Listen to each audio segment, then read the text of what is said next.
Assalamualaikum warahmatullahi wabarakatuh. Waalaikumsalam warahmatullahi wabarakatuh. Alhamdulillah, alhamdulillahil jabbaril qahhar, al-azizil ghaffar, khaliqil jannati wan nar. Wassalatu wassalamu ala sayyidina wa maulana Muhammadinil Mukhtar wa ala alihi wa ashabihil adhar. Amma ba'd. Saudara-saudara kaum muslimin rahimakumullah. Pada pertemuan kali ini kita akan membicarakan tentang neraka dan calon-calon penghuninya. Sesungguhnya kalau kita bicara tentang neraka, artinya kita bicara tentang akhirat. Dan kalau kita bicara tentang akhirat, kita bicara tentang alam gaib yang merupakan salah satu dari rukun iman yang 6, percaya kepada alam gaib. Kalau sudah bicara alam gaib, maka ini di luar batas kemampuan nilai-nilai ilmiah dan di luar batas kemampuan renungan filsafat. Ilmu pengetahuan akan buntu kalau sudah membicarakan alam gaib. Artinya, kehidupan di akhirat itu tidak bisa diteliti secara ilmiah. Filsafat pun akan ngambang kalau sudah membicarakan kehidupan di alam gaib.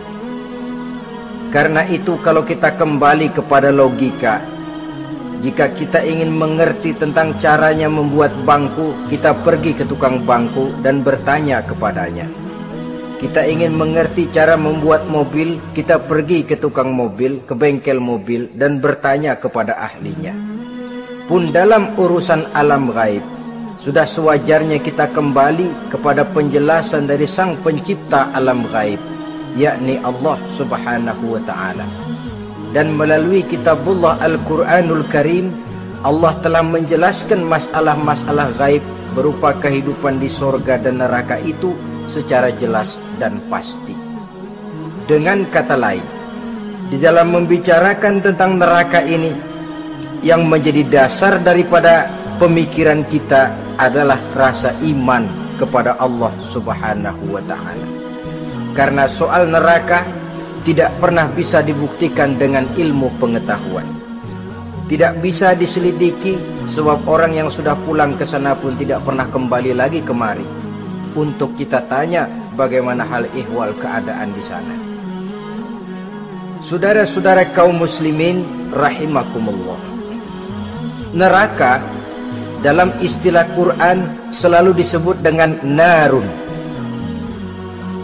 yaitu suatu tempat di akhirat nanti yang wujudnya berupa api yang bergejolak, bernyala dengan teramat dahsyatnya, sehingga dapat mengelupaskan kepala setiap orang dan menjulang ke hati.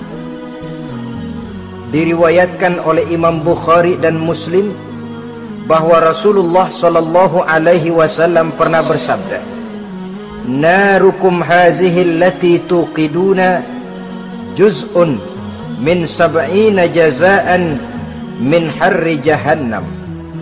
Qalu, "Wallahi in kanat lakafiyatun ya Rasulullah." Qala, "Fa innaha fadlat bi 69 jazaa." Apimu yang kamu pakai di dunia ini, kata Nabi, untuk memasak, untuk menyalakan lampu, api yang kau pakai di dunia ini cuma satu bagian kecil dari 70 kali bagian panasnya neraka jahanam. Sahabat waktu itu terperanjat lalu berkata, "Wallah, in kanat lakafiyatun ya Rasulullah." Ya Rasul, api di dunia ini saja sudah cukup untuk menghanguskan kami, untuk menghanguskan apa yang ada. Bersabda Rasulullah sallallahu alaihi wasallam, maka sesungguhnya api neraka itu dilebihkan panasnya dengan 69 kali daripada panasnya api di dunia ini. Jadi sepanas-panasnya api yang pernah kita rasakan di dunia ini, maka api di neraka nanti 69 kali lebih panas dari api yang kita rasakan paling panas di dunia. Hadis yang senada dengan penjelasan ini di samping Jawahirul Bukhari, kita bisa menemukannya dalam Mukhtasar Tazkiratul Qurtubi dan Mukhtasar Ibnu Abi Jamrah misalnya. Saudara-saudara kaum muslimin rahimakumullah. Sehingga boleh jadi seringan-ringan azab penduduk neraka di akhirat nanti, kata Nabi, seorang yang di telapak kakinya diletakkan kerikil neraka yang sangat kecil, lalu mendidih otaknya. Itu seringan-ringannya. Di tapak kakinya diletakkan kerikil neraka yang oleh karena panasnya lalu mendidih otaknya. Itu yang paling ringan, gak apa-apa, cuma segitu aja. Di telapak kakinya ditaruh kerikil, otaknya lalu jadi mendidih karena menahan panas. Pantas kalau satu hari Luqmanul Hakim pernah memberikan nasihat kepada anaknya, kata beliau, "Anakku, kerjakanlah dosa seberapa kekuatanmu menanggung azab Allah, dan laksanakan ibadah seberapa hajat dan keperluanmu kepada Allah. Berapa banyak hajatmu kepada Allah, begitulah kamu harus beribadah. Kalau kamu merasa tidak berhajat dan tidak perlu apa-apa kepada Allah, ya tidak usah ibadah." Logikanya kan begitu. Saudara-saudara, dalam hidup ini ada nggak yang nggak perlu kepada Allah? Ada nggak? Seluruh kita memerlukan Allah. Karena itu Luqman betul dengan bahasa diplomatis, "Anakku, kerjakan ibadah seberapa hajatmu kepada Allah. Makin banyak hajatmu kepada Allah, makin banyak hendaknya kamu melaksanakan ibadah.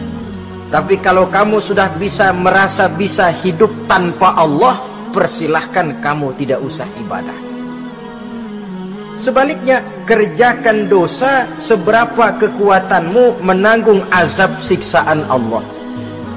Kalau merasa sudah belajar ilmu kebal, kira-kira di neraka nanti nggak apa-apa, persilahkan kerjakan dosa sebanyak-banyaknya.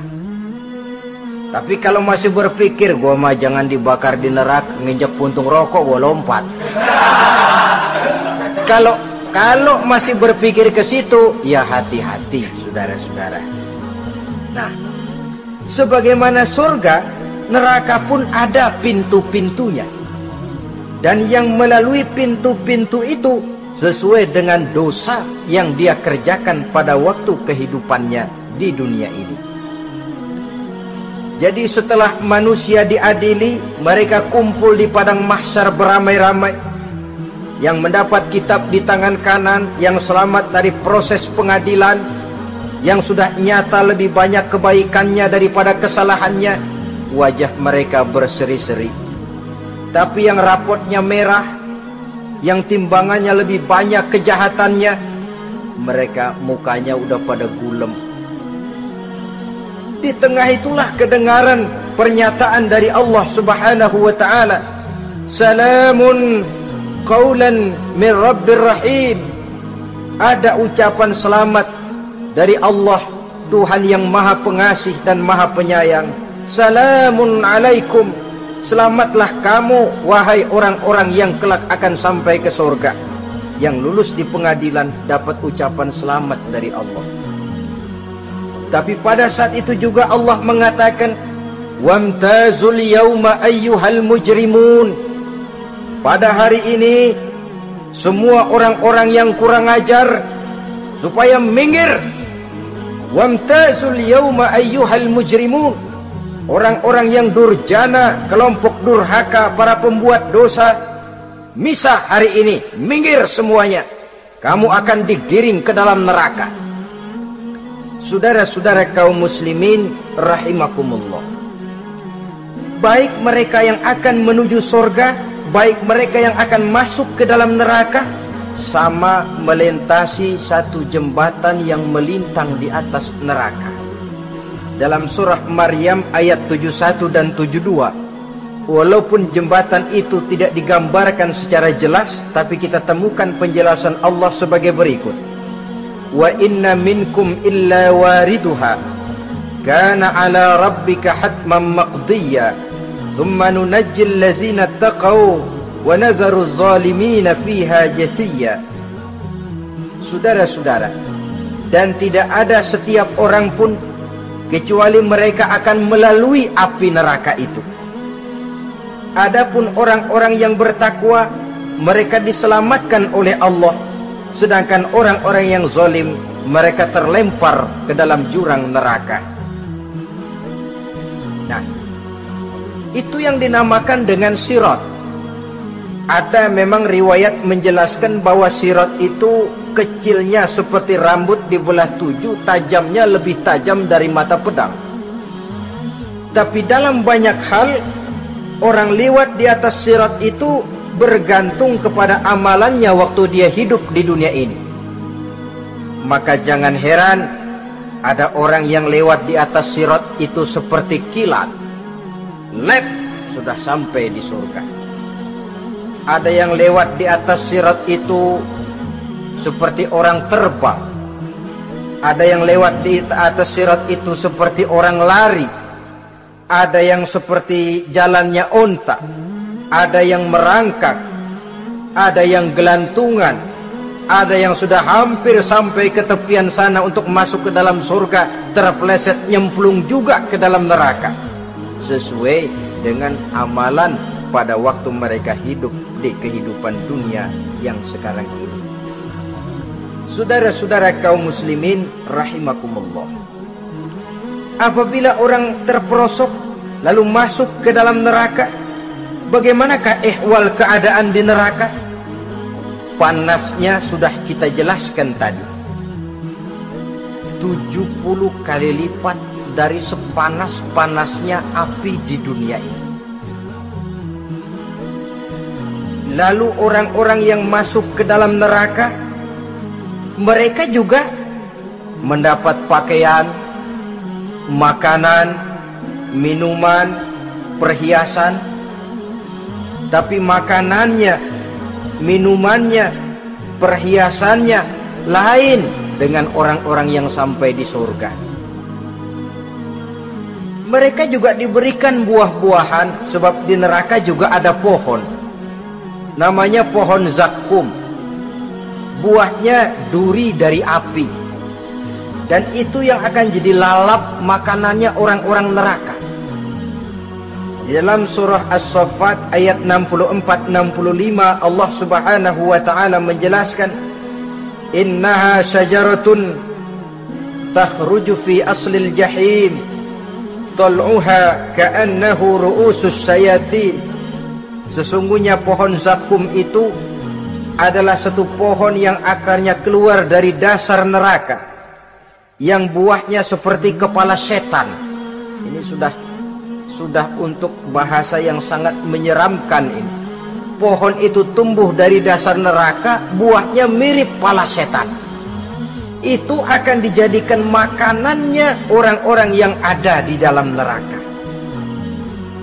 Perhiasannya apa? Surah Al-Insan ayat 4, inna a'tadna lil kafirina salasilan wa aghlalan wa sa'ira.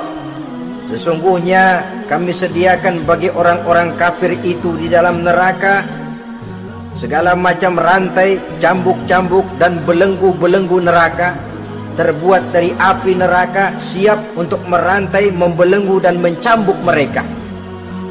Jadi dikasih perhiasan, lehernya dikalungin rantai, tangannya dipakein belenggu, ada cambuk-cambuk yang seluruhnya terbuat dari api neraka. Begitu mereka sampai ke pintu neraka yang namanya malaikat Zabaniyah, penjaga neraka, udah bukan main gemesnya dah. Ya, nyambutnya nggak ada ramahnya, lain sama malaikat Ridwan, penjaga surga. Ramah, murah senyum, Begitu orang mau masuk surga, salamun alaikum tibtum fadkhuluha khalidin. Keselamatan atas kamu, sungguh kamu telah beruntung. Sekaranglah masuk kamu ke dalam surga dan kekalah tinggal selama-lamanya di sana. Ramah, murah senyum, selamat datang, selamat tiba di tempat yang penuh kenikmatan. Mari persilahkan. Ini malaikat Ridwan. Malaikat Malik, malaikat Zabaniyah lain lagi. Dia nungguin pabrik. Sadis menerima, matanya melotot.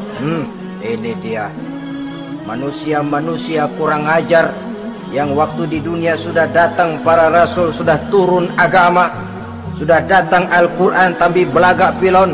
Sini loh, nih rantai, belenggu, lalu dirangkeng, dimasukkan ke dalam neraka. Na'udzubillah summa na'udzubillah. Saudara-saudara, lalu terpikir oleh kita, kalau begitu panasnya api neraka, sekali lempar orang terus mati dong. Ya enak kalau boleh begitu sih. Begitu dilempar ke neraka terus mati, enak. Ternyata tidak. Kepedihan neraka adalah kepedihan yang kekal dan terus menerus. Tidak satu saat pun orang-orang di dalam neraka pernah merasakan kesenangan. Tidak sesaat pun. Kali semenit kayak ngasok, enggak, terus menerus berada dalam kepedihan yang tiada tara. Al-Quran menjelaskan, kullama nadijat juluduhum baddalnahum juludan ghairaha. Apabila hancur kulitnya, kami ganti dengan kulit yang baru. Supaya apa? Liyazukul azab, biar dia rasain azab. Tuh, rasain dulu. Hancur kepalanya, buletin lagi. Hancur kulitnya, bikin lagi. Berantakan isi perutnya, disempurnakan lagi, digiling lagi. Terus menerus begitu. Tidak sedetik pun penduduk neraka itu pernah mengalami istirahat. Barangkali pakai jam istirahat lumayan. Ini enggak ada. Ada bel, keneng, istirahat, azab dicabut. Tidak. Terus menerus dan selalu begitu. Satu detik saja pun mereka tidak pernah istirahat dari siksaan dan azab yang mereka terima. Saudara-saudara kaum muslimin rahimakumullah. Lalu bagaimana keadaan mereka? Ada orang-orang di dalam neraka itu yang dikenakan pakaian dari api neraka. Luar biasa. Dikasih pakaian dinas dari api. Kemudian kepalanya dituangi air yang sedang mendidih, yang dengan tuangan air itu dihancur luluhkan segala isi perutnya dan kulit-kulitnya. Setelah itu mereka dicambuk dengan cambuk-cambuk dari besi. Apabila mereka hendak keluar dari neraka, mereka dicampakkan kembali ke dalamnya dan dikatakan kepada mereka, rasakan siksaan yang membakar ini. Dalam surah Al-Hajj ayat 19 sampai 22 kita bisa simak firman Allah Subhanahu wa taala.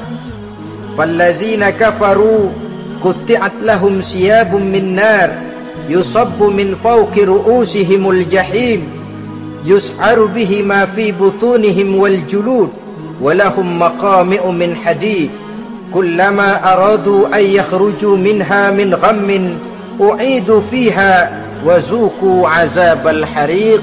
Na'udzubillah summa na'udzubillah.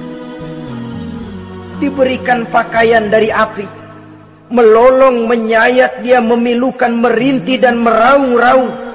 Lalu kepalanya diguyuri dengan air yang sangat mendidih.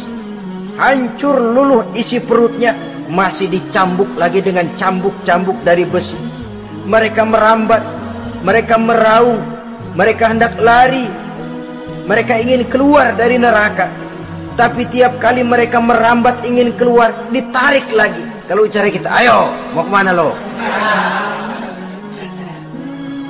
Apa kata malaikat penjaga neraka? Zuku azabal hariq, rasa ini makan pencarian lo waktu di dunia. Saudara-saudara, lalu ada pula siksaan penduduk neraka itu, di mana dahi, lambung dan punggung mereka dipanggang dengan api neraka. Allah Karim, kita di dunia ini tertusuk paku saja waktu berjalan sudah bukan main pedihnya. Tertusuk duri saja sudah bukan main pedihnya. Ini punggungnya, lambungnya macam disate, dipanggang dari api neraka. Dalam At-Taubah ayat 35 kita temukan firman Allah, fi nari jahannama fatuqwa biha hibahuhum wa junubuhum wa zuhuruhum, na'udzubillah summa na'udzubillah. Kemudian ada pula penduduk neraka itu yang disiksa, lehernya diikat dengan rantai. Mereka spontan diseret-seret dengan sekeras-kerasnya dan dilemparkan ke dalam lautan air yang sedang mendidih. Kemudian mereka dibakar dalam api yang bergejolak dan menyala-nyala. Pada surah Al-Mu'min ayat 71 dan 72 Allah Subhanahu wa ta'ala menjelaskan, izil aghlalu fi a'nakihim wassalasil yushabuna fil hamim summa fin nari yusjarun. Ketika belenggu dan rantai dipasang di leher mereka supaya mereka diseret ke dalam air yang sangat panas, kemudian mereka dibakar dalam api. Ada lagi penduduk neraka yang dipegang jambulnya lalu diseret ke tengah-tengah neraka, kemudian kepalanya digerujuki dengan air yang mendidih seperti yang dijelaskan dalam surah Ad-Dukhan ayat 47 dan 49. Pendeknya, azab dan siksaan neraka itu sesuailah dengan amalan dosa yang dikerjakan manusia pada waktu kehidupan di dunia ini. Maka dalam puncak perjalanan Mi'raj misalnya, kepada Rasulullah sallallahu alaihi wasallam diberikan berbagai macam penglihatan sebagai contoh dan tamsil dari kehidupan di dunia ini. Sejak dari penglihatan di jalan sampai kepada penglihatan surga dengan segala kenikmatannya dan neraka dengan seluruh azabnya, seluruhnya merupakan contoh teladan. Misalnya dalam perjalanan ketika hendak Mi'raj itu, sebelum berangkat Rasul disodorkan 2 minuman. Segelas berisi arak, segelas lagi berisi susu.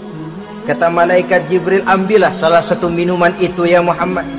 Lalu Rasul dengan tidak ragu-ragu, mantap betul beliau mengambil gelas yang berisi susu, lalu beliau minum. Setelah beliau minum itu, malaikat Jibril berkata, "Shaddaqta ya Muhammad." Engkau telah benar Muhammad. Laqad asabtal haq, pilihanmu tepat. Kenapa ya Jibril? Untung susu yang kamu minum Muhammad. Kalau arak yang kamu ambil, pasti umatmu bakal jadi umat yang teler semua. Ini pun satu contoh buat kita semua, bahwa dalam kehidupan kita selalu berhadapan dengan susu dan arak, berhadapan dengan hak dan batil, berhadapan dengan benar dan salah. Maka hati-hati kita jangan sampai salah pilih karenanya. Lalu yang ada kaitannya dengan persoalan kita, penglihatan yang diberikan Allah kepada beliau di neraka. Beliau melihat sekelompok orang dilontari kepalanya dengan batu dari api neraka. Tiap kali dilontari kepala itu hancur berkeping-keping, berantakan otaknya, lalu dibulatkan kembali. Setelah kepala itu bulat kembali, disambitin lagi, menjerit, meraung, merintih kesakitan, hancur kepalanya, berantakan otaknya, lalu dibulatkan lagi, terus menerus begitu, tidak pernah berhenti. Sampai Rasul bertanya, ya Jibril, ini orang kenapa kepalanya dilontari dengan api neraka sampai hancur lalu dibulatkan kembali? Kata malaikat Jibril, ya Muhammad, itulah contoh daripada umatmu yang berat untuk sujud kepada Allah Tuhannya. Itulah contoh dari umatmu yang waktu hidup di dunianya tidak pernah mendirikan solat sama sekali. Sombong yang paling sombong adalah sombong kepada Allah. artinya tidak mau sujud kepada Sang Maha Penciptanya. Jadi barangkali saudara punya cita-cita atau keinginan, saya mau yang ini saja, persilahkan, gak usah sembahyang. Lalu ada lagi sekelompok kaum, perutnya besar, sebesar rumah, dililit dengan kala dan ular dari api neraka, diseret-seret dia di jurang neraka, dipatoki ular, hancur perutnya, dibulatkan lagi perut itu, diseret kembali, hancur lagi, dibulatkan lagi, terus menerus seperti itu. Kata Nabi, ya Jibril, ini apa lagi? Kata malaikat Jibril, wahai Muhammad, inilah contoh daripada umatmu yang waktu di dunia suka makan riba alias renten, dan suka makan harta anak yatim, suka ngobyekin anak yatim, sok jadi pengasuh anak yatimnya lapar, pengasuhnya yang pada kenyang. Saudara hadirin yang saya muliakan, orang yang makan riba alias renten, orang yang makan harta anak yatim, begitu gambaran yang diperlihatkan kepada baginda Rasulullah sallallahu alaihi wasallam.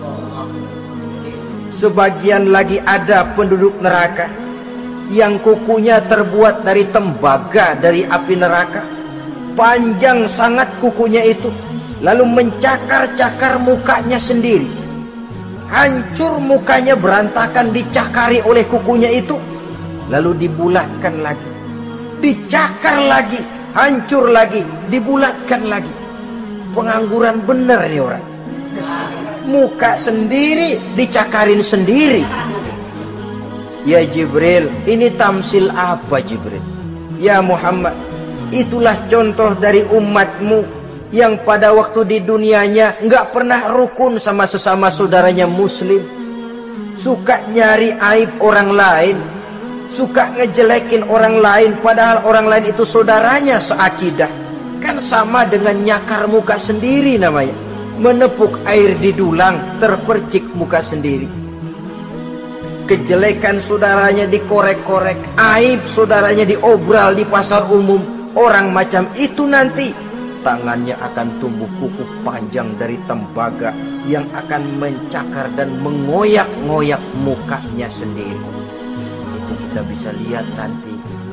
Oh, ini yang waktu di dunia suka ngorek-ngorek kesalahan orang tuh lagi pada nyakarin mukanya. Saudara-saudara kaum muslimin rahimakumullah. Oleh karena itu Nabi ajarkan kita, tuba liman syaghalahu aibuhu an uyubin nas. Beruntung orang yang aib dan kekurangan pada dirinya menyebabkan dia sibuk sampai enggak sempat ngorek-ngorek aib dan kekurangan orang lain. Introspeksi.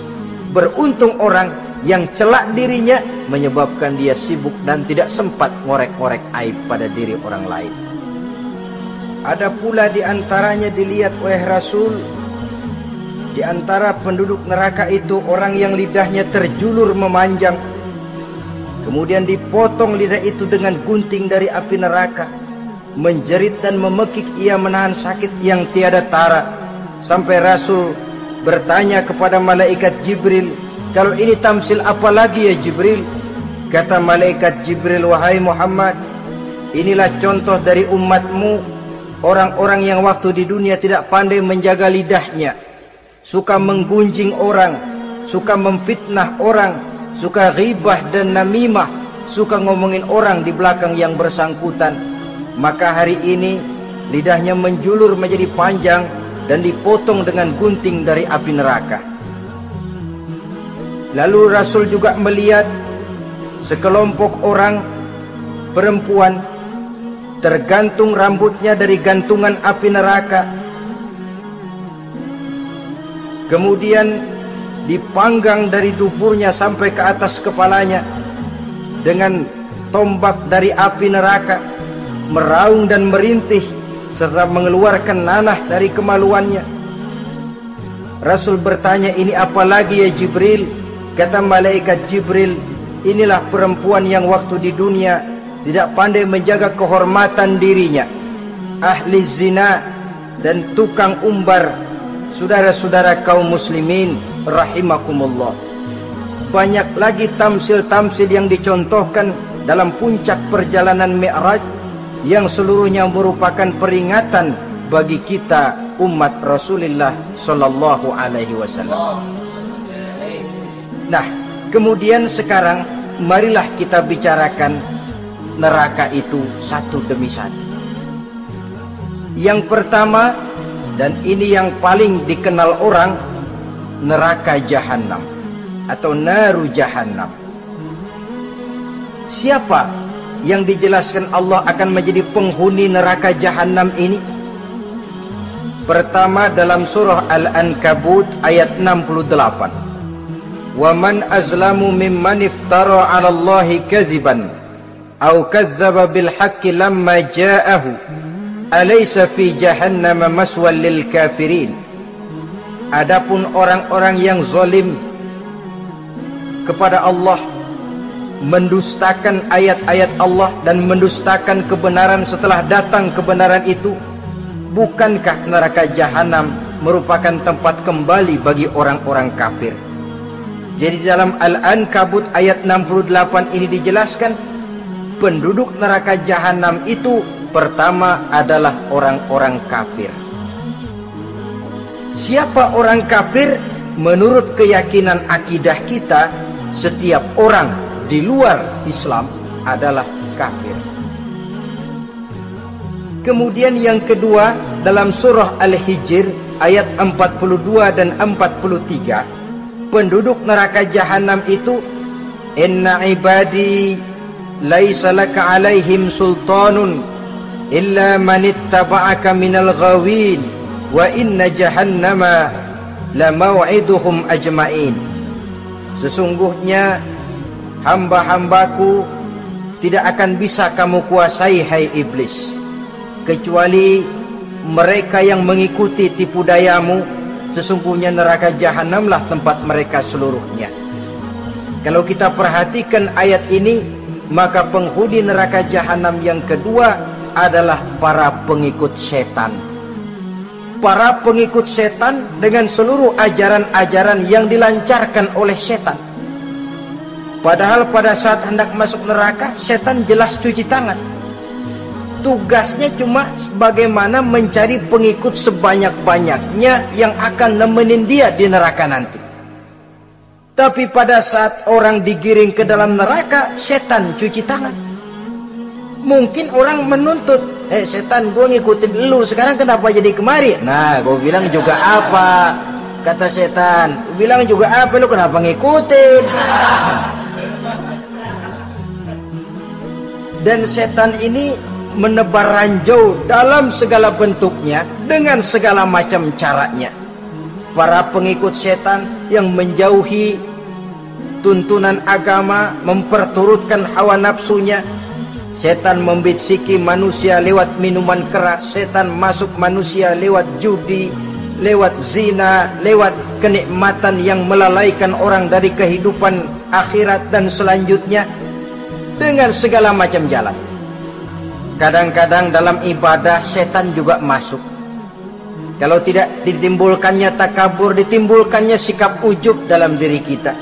Timbul rasa diri lebih benar dari orang lain, dan ini jelek. Timbul rasa nganggap enteng orang lain, itu kan ujub, nggak dikelihatanin orang, cuma hatinya aja ngomong sendirian. Kalau gue lihat di kampung ini nggak ada yang kayak gue. Bayangnya kayak ibadahnya kayak udah aing pang paling nak yo di dia. Itu juga bisikan iblis. Dan dia tidak segan-segan mengaku jadi Tuhan, iblis itu. Dan ini diceritakan dalam kehidupan Sayyidus Syekh Abdul Qadir Jailani. Ketika beliau sedang ibadah di mihrab dalam masjid, datang seberkas sinar. Sinar itu ngomong, ya Abdul Qadir ana rabbuk. Hai Abdul Qadir, aku Tuhanmu, kata cahaya tadi. Sudah cukup kamu ibadah Abdul Qadir. Sembayangmu udah banyak, puasamu udah banyak, jihadmu cukup. Maka mulai sekarang berhenti dah ibadah. Aku bolehkan kepada kamu segala yang dilarang. Cuma yang didatangi Syekh Abdul Qadir. Sehingga mendengar cahaya tadi ngomong begitu, beliau ambil kasut sendal, disambitnya cahaya tadi, izhab ya la'in, pergi laknat terkutuk iblis kamu. Masa saya disuruh berhenti sembahyang karena hati saya sudah baik? Kalau hati sudah baik lalu boleh berhenti sembahyang, mestinya yang paling dulu berhenti sembahyang Nabi Muhammad, sebab beliau orangnya paling baik. Tapi Nabi hatinya baik, sholat jalan terus, hukum halal haram berlaku. Kadang-kadang orang sekarang baru ibadah dikit banget merasa dapat bisikan katanya, wangsit. Ya berhenti sembahyang madep ulun, madep ngodek sembahyang. Bikin ajaran yang aneh-aneh. Nah kalau satu orang boleh dapat wangsit, saya juga boleh dong ngomong dapat wangsit. Saya juga boleh dong mendirikan aliran kepercayaan. Saya ngilang dulu dari kampung saya kira-kira 3 tahun. Saya nyepi di kaki Gunung Salak, pulang piara jenggot pakai belangkon. Di depan nama saya pakai embel-embel mbah. Saya ngaku dapat wangsit di Gunung Ano, mewahyukan kepada saya ano. Saya cari murid yang fanatik. Saudara-saudara kaum muslimin rahimakumullah, setan membisiki manusia hatta kita sedang ibadah sekalipun dibisikinya. Caranya, mula-mula dia bisikin, terus sembahyang buru-buru dah. Akhirnya apa? Rukuk kita nggak sempurna, sujud kita nggak lengkap, tumakninah kita kurang, bacaan kita tajwidnya nggak kena. Kalau itu bisa kita atasin, kita sembahyang sebagaimana yang seharusnya, dia bisiki lewat jalan lain lagi. Suruhnya yang pendek-pendek aja dah. Atau habis sembahyang udah sigrah, udah jangan pakai wirid, jangan pakai zikir. Dengan segala macam jalan dibisikinya was-was ke dalam diri kita. Sehingga ada satu riwayat walaupun dhaif, tapi ini baik untuk dijadikan pelajaran. Konon iblis itu kalau subuh keliling dia, bawa kulit kambing, jarum, sama tepung. Ditanya orang, iblis ini buat apa? Oh, kulit kambing. Gunanya tahu nggak? Kalau begitu subuh, sudah muazin bilang, as-salatu khairum minan naum. Salat lebih baik daripada tidur. Maka ini kulit kambing mulai aku hamparkan buat hamba-hamba Muhammad. Jadi begitu dengar azan, cuma udah bikin anget udah tidur. Kenapa? Kulit kambing belis masuk. Saudara-saudara, lalu kata orang tadi lagi, lah kalau tepung buat apa itu? Oh, tepung itu kalau umat Muhammad mau baca Quran, baca kitab, mutolaah, gua aurin tepung matanya biar dia sepet. Makanya kalau sudah ngaji, baca Quran, bawaannya udah ngantuk aja ngantuk. Oh begitu, iya. Nah kalau duri paku itu buat apa? Nah ini duri paku. Kalau umat Muhammad mau hadir di majelis taklim, mau pergi ngaji, mau duduk iktikaf di masjid, gua pasangin paku di pantatnya. Jadi kalau sudah duduk di masjid, kelasat, kelesek. Hadir di majelis taklim, kelasat, kelesek. Bawaannya mau udahan melulu. Itu duri-duri dan paku-paku yang memang ditebarkan oleh iblis. Saudara-saudara kaum muslimin rahimakumullah, jadi para pengikut setan dengan segala macam perangkapnya ini pun, ya perangkap setan itu ya dunia. Dunia itu ya isinya harta, tahta, wanita. Kan perangkap dunia itu harta, tahta, wanita. Ini sering bikin orang buta. Perangkap dunia dan merupakan perangkap setan sekaligus. Nah, yang ketiga, penghuni neraka jahanam adalah para pembuat dosa, orang-orang yang durhaka. Dalam Toha ayat 74 Allah menjelaskan, innahu may ya'ti rabbahu mujriman fa inna lahu jahannam. Sesungguhnya orang-orang yang datang menghadap Allah dengan berlumuran dosa, maka sesungguhnya bagi mereka adalah neraka jahanam. Dan yang keempat, penghuni neraka jahanam orang yang kufur nikmat. Tidak cuma kufur iman, tapi kufur nikmat bisa menyebabkan orang masuk neraka jahanam. belum pernah merasakan dalam hidupnya bahwa Allah memberikan nikmat kepadanya, bagaimanapun besar karunia dan nikmat itu. Dalam surah Ibrahim ayat 28-29 Allah menjelaskan, alam tara ilal ladzina baddalu ni'matallahi kufran wa ahallu qaumahum darul bawar jahannama yaslaunaha wa bi'sal qarar. Tidaklah engkau perhatikan, tidaklah kau lihat orang-orang yang mengganti, menukar nikmat Tuhannya dengan kekufuran. Diberikan nikmat berupa Islam, digantinya dengan kekufuran. Dia tidak tahan kesengsaraan dunia lalu memilih kesengsaraan akhirat. Padahal kesengsaraan akhirat lebih abadi dari kesengsaraan dunia. Ada orang yang gak tahan miskin dunia, lalu menjatuhkan pilihan lebih memilih miskin akhirat. Ya Allah, keliru besar. Karena nggak tahan hidup miskin di dunia, ada yang nawarin ngasih supermi 3 bungkus, iman telap. Ada yang ngasih beras, pindah agama. Ada yang bawain pakaian bekas, tukar akidah, pindah iman. Innalillah. Ditukar kemiskinan dunia dengan kemiskinan akhirat. Padahal kemiskinan dunia berapa tahun? Setahun umur manusia. Sepanjang-panjang umur orang sekarang kan. 100 tahun udah jarang umur orang sekarang. 70 aja udah cakep. Sebenarnya kalau 70 tuh ada jatah lebih tuh, 7 tahun. Kalau ikut Nabi 63 tahun kan, Nabi wafat. Kalau kita sudah umur 70 tuh ada jatah ekstra 7 tahun. Oh ya, dimanfaatkan baik-baik mestinya. Taruhlah kemiskinan dunia, bagaimanapun melaratnya dunia, bagaimanapun sengsaranya dunia, cuma sebatas umur kita. Tapi kalau nikmat Islam ini harus kita tukar dengan yang lain.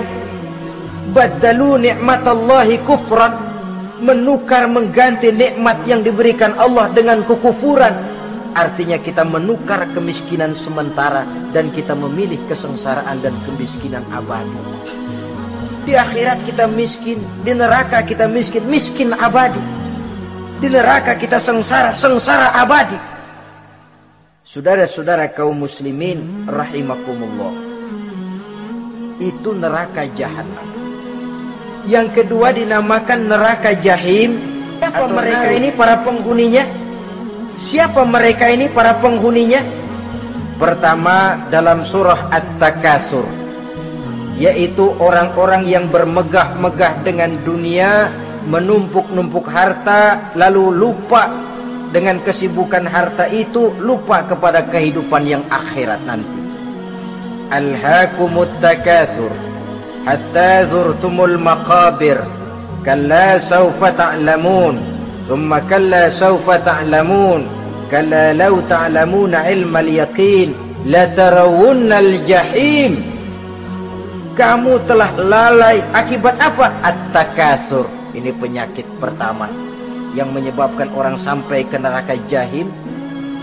Penyakit takasur. Dan itu penyakit zaman sekarang. Berlomba-lomba dengan kemegahan materi, berlomba-lomba dengan kemegahan dunia. Padahal kalau urusan itu kita berlomba, tidak akan pernah sampai finish. Percayalah itu, tidak akan pernah finish. Sebab kemegahan dunia siklus, lingkaran setan. Kita anggap kalau punya duit 1 juta tenang, punya 1 juta berubah pikiran, lain lagi. Kita anggap kalau punya mobil enak, sudah punya mobil, lain lagi problemnya. Kita anggap kalau rumah sudah gedung, enak hidup, punya rumah gedung, lain lagi problemnya. Makanya pesan Nabi, kalau ingin hidup tenang, urusan dunia lihat ke bawah, urusan akhirat lihat ke atas. Sering dicontohkan kalau punya mobil, bilang alhamdulillah kita punya mobil, tangga kita cuma punya motor. Kata yang punya motor, syukur banget kita punya motor, tangga kita punya sepeda doang. Kemana-mana kekejek mulu. Dayung. Kata yang punya sepeda, alhamdulillah kita punya sepeda, tetangga kita cuma jalan kaki, kemana-mana ngetuk mulu. Kata yang jalan kaki, alhamdulillah masih bisa jalan, tangga kita sebelah lumpuh bertahun-tahun gak kemana-mana. Kata yang lumpuh, alhamdulillah masih hidup, tangga kita kemarin mati gak balik lagi. Itu dalam urusan dunia. Sehingga sifat takasur ini hilang. Tapi urusan akhirat, lihat ke atas. Kalau dia begitu sibuknya bisa jaga sholat, kenapa saya tidak? Kalau dia hidupnya sederhana, rajin sedekah, kenapa saya yang lebih kok enggak sanggup? Kalau dia bisa baca Quran, kenapa saya enggak?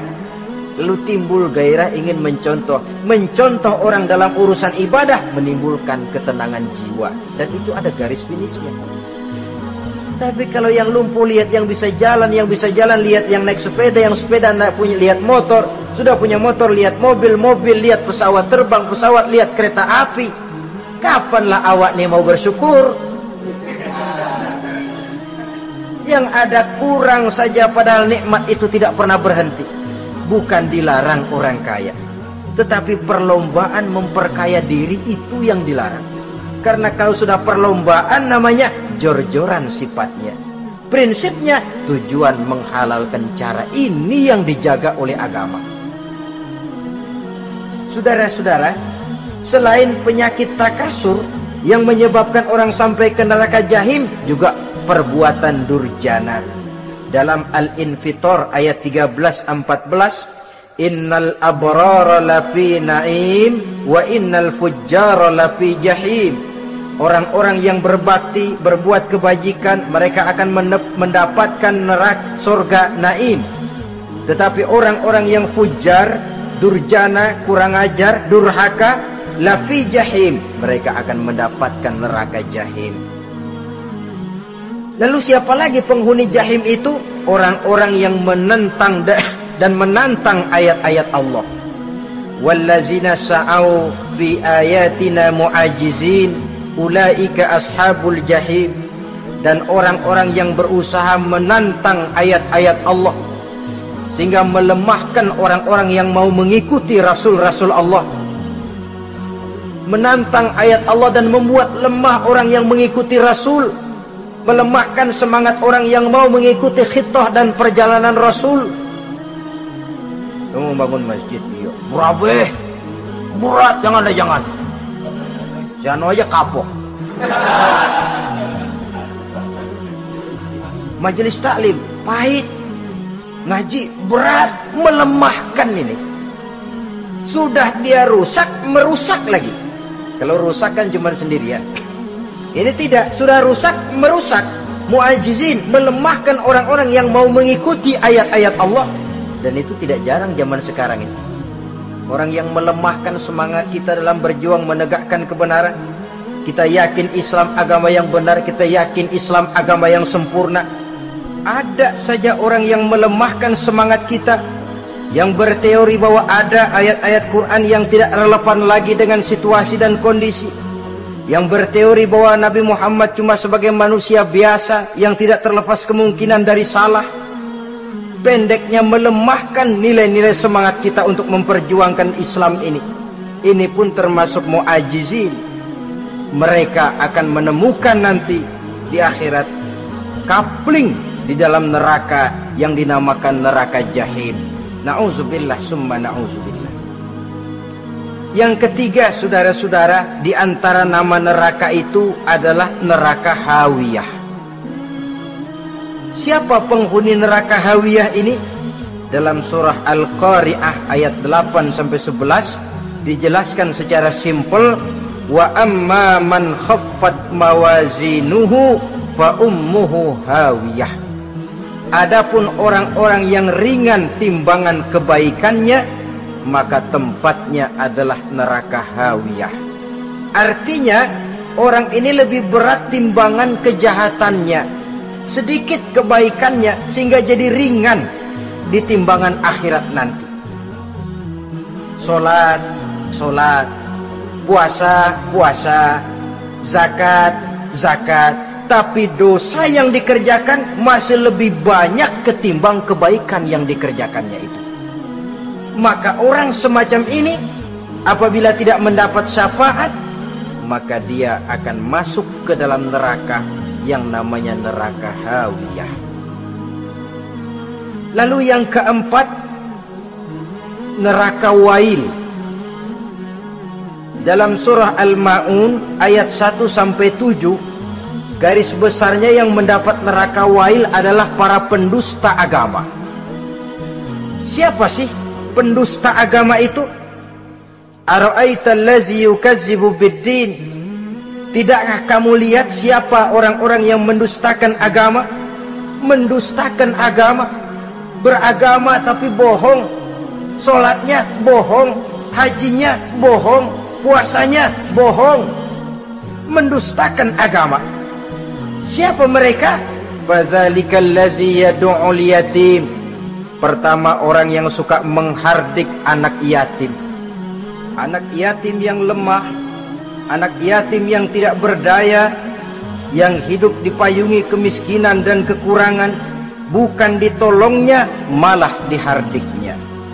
Jangan lupa, saudara yang sudah 2-3 kali pergi ke Makkah, saudara yang khusyuk dalam sujudnya, saudara yang mantap dalam puasanya, mungkin saja bisa terhalang masuk ke dalam surga, karena di samping rumah saudara ada anak yatim merintih menahan lapar dan haus. Saudara tahu, saudara mampu, tapi saudara diam saja, tidak mau mengulurkan tangan. Mungkin itu yang akan mengganjal saudara untuk masuk ke dalam surga. Wala yahuddu ala tu'amil miskin. Mereka membiarkan fakir miskin, tidak memberikan makan. Kemudian fawailul lil musallin. Mereka juga melalaikan solat. Allazina hum an solatihim sahun. Allazina hum yura'un. Mereka juga riak di dalam amalnya. Saudara hadirin kaum muslimin rahimakumullah, melalaikan solat, kemudian riak dengan amalnya, termasuk amalan solatnya. Kalau jadi imam, bahasanya dibuat sepasih-pasihnya, surahnya yang panjang-panjang, paling pendek sabbihis sama wadduha. Tapi kalau solat sendirian cukup qul huwallahu ahad sama inna a'tainakal kautsar. Hilang lagi nilai keikhlasannya. Dan terakhir, mereka enggan untuk membayar zakat. Yang memenuhi ciri-ciri inilah yang dikatakan sebagai pendusta agama. Menghardik yatim, membiarkan fakir miskin, melalaikan solat, riya, dan enggan membayar zakat. Mereka divonis mendapat neraka wail, seperti dalam surah Al-Ma'un ayat 1 sampai dengan 7. Saudara-saudara kaum muslimin rahimakumullah. Yang kelima, neraka sa'ir. Neraka sa'ir ini pertama buat mereka yang memakan harta yatim. Kalau tadi tidak mau membantu, ini malah membantu, tapi tujuannya malah ngobyekin anak yatim. Mereka yang memakan harta yatim, dalam An-Nisa ayat 10, innal ladzina ya'kuluna amwalal yatama zulman innama ya'kuluna fi butunihim nara wa sayaslawna sa'ira. Sesungguhnya orang-orang yang memakan harta anak-anak yatim dengan zalim, mereka sebenarnya telah memakan neraka, memasukkan api neraka ke dalam perutnya. Mereka akan dilontarkan ke neraka sa'ir. Selain itu, orang-orang yang mengingkari apa yang diturunkan oleh Allah Subhanahu wa ta'ala, mengingkari kebenaran Quran, mengingkari Rasul, pendeknya mengingkari Islam, dijelaskan dalam surah Luqman ayat 21. Yang keenam, saudara-saudara, yang dinamakan dengan neraka laza namanya. Pertama, untuk pembangkang dan orang yang menjauhi agama. Yang kedua, orang yang berpaling dari kebenaran. Dan yang ketiga, orang yang suka menumpuk-numpuk harta dan menyimpannya, tidak mau membayar zakat, infak, apalagi sedekah. Ini kita temukan penjelasannya dalam surah Al-Ma'arij ayat 15 dan 17. Yang ketujuh dinamakan neraka Sakor. Siapa penghuni neraka Sakor ini? Pertama, orang yang tidak pernah sholat. Yang kedua, tidak pernah memberi makan orang-orang miskin. Yang ketiga, ahli membicarakan yang batil. Strategis betul dia, ulung kalau sudah mengatur kebatilan. Kemudian yang keempat, orang yang mendustakan hari akhir. Dalam surah Al-Muddatsir ayat 42 sampai 47, kepada penduduk neraka Saqar ditanya, "Ma salakakum fis Saqar?" Apa yang menyebabkan kamu masuk ke dalam neraka Saqar? Qalu lam naku minal musallin wa la naku nut'imal masakin wa kunna nakhudu ma'al khaidin wa kunna nukadzibu yaumaddin. Mereka menjawab, kami di dunia tidak pernah sholat, tidak pernah memberi makan fakir dan miskin. Kami selalu berkumpul dengan orang-orang yang batil dan membicarakan kebatilan, dan kami mendustakan adanya hari akhir. Yang kedelapan, yang terakhir adalah neraka Khutamah. Ini diperuntukkan bagi para pengumpat, pencela, para penghina orang lain, mencari aib saudaranya, kemudian juga mereka menumpuk, menghitung-hitung harta, lalu kikir dan bakhil dengan hartanya itu. Dalam surah Al-Hujurat ayat 11-12, kemudian surah Al-Humazah ayat 1 sampai dengan 7, kita temukan penjelasan itu. Pada akhirnya saudara-saudara, kalau penduduk surga mereka kekal di dalamnya, maka penduduk neraka ini ada dua macam. Ada penduduk musiman, ada penduduk permanen. Kalau yang namanya penduduk permanen itu sudah punya paspor KTP. Memang penduduk permanen itu mereka yang kekal selama-lamanya di dalam neraka. Mereka lah orang-orang musyrik dan orang-orang kafir, termasuk orang-orang munafik. Bahkan lebih dahsyat lagi yang namanya munafik. Kata Allah, innal munafiqin fid darkil asfal minan nar. Orang munafik itu berada di dasar jurang neraka yang paling bawah, keraknya neraka.